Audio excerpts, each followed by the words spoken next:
কি সংবাদ দিবছে সংবাদ মই তোমাৰ পৰাই ল'বলৈ আহিছোঁ। আছে পৰিৱেশ বিশেষ ৰাজপ্ৰসাদত যে কিবা আনন্দৰ উৎসৱে হৈছে। সঁচাৰে ৰাজপ্ৰসাদতে নহয় দেউল, মই আজি সমগ্ৰ ৰাজ্যতে আনন্দ উৎসৱ কৰিবলৈ আদেশ দিছোঁ। কিবা উপলক্ষ মহারাজ তোমার আতঙ্ক আছে মাকড় তার মানে দৈত্যকে প্রথম সন্তান মানে তোমার জনগণ এই দৈত্যকে প্রথম সন্তানে অষ্টম সন্তানে বলিদান করি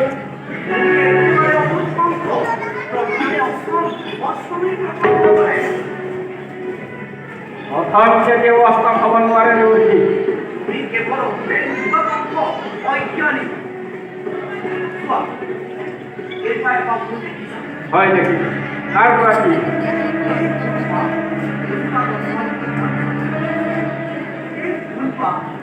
যেতিয়া পৰিচিত হয় যেতিয়া প্ৰথমে মেল খায় এতিয়া কোৱাচোন কংস তুমি কেনেকৈ প্ৰথম আৰু অষ্টম নিৰ্ণয় কৰিবা?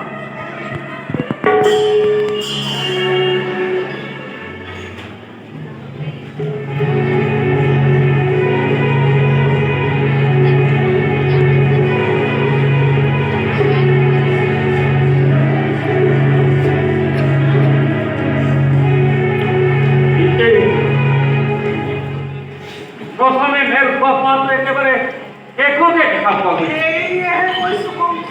দেৱতাৰ চামৰা তুমি একোকে নুবুজা। প্ৰথম প্ৰস্তুত কৰিব পাৰে দেৱতাসকলে, কিন্তু নাই কংস। আকাশে পতাকে তলে স্থলে সকলোতে তোমাৰ শত্ৰু। আনকি জগতসকল তোমাৰ পিতাকাংক্ষী নহয় কংস। নন্দ আদি কৰি যত ভগৱান আছে সকলো ভিন ভিন অংশে জন্মগ্ৰহণ কৰা দেৱতাসকল তোমাৰ নিধনৰ কাৰণে সৃষ্টি হৈছে কংস। পূৰ্ব জন্মত তুমি হিৰণ্যৰ পুত্ৰ কালদেৱী আছিলা। ভগৱানৰ হাতত তোমাৰ মৃত্যু হৈছিল। এইবাৰ তোমাৰ মৰণৰ বাবে ভগৱান শ্ৰীহৰিয়ে মৰ্ত্যৰূপত জন্মগ্ৰহণ কৰি প্ৰথমে তোমাক তাৰ পাছত পত্নকে আনি কৰি অনেক দানৱক বধ কৰিছিল।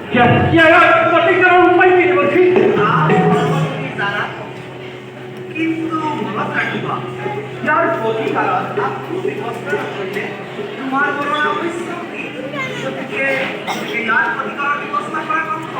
নহ'লে তোমাৰ মৃত্যু জানিব নিশ্চয়। মই যে ৰাখিছো কংস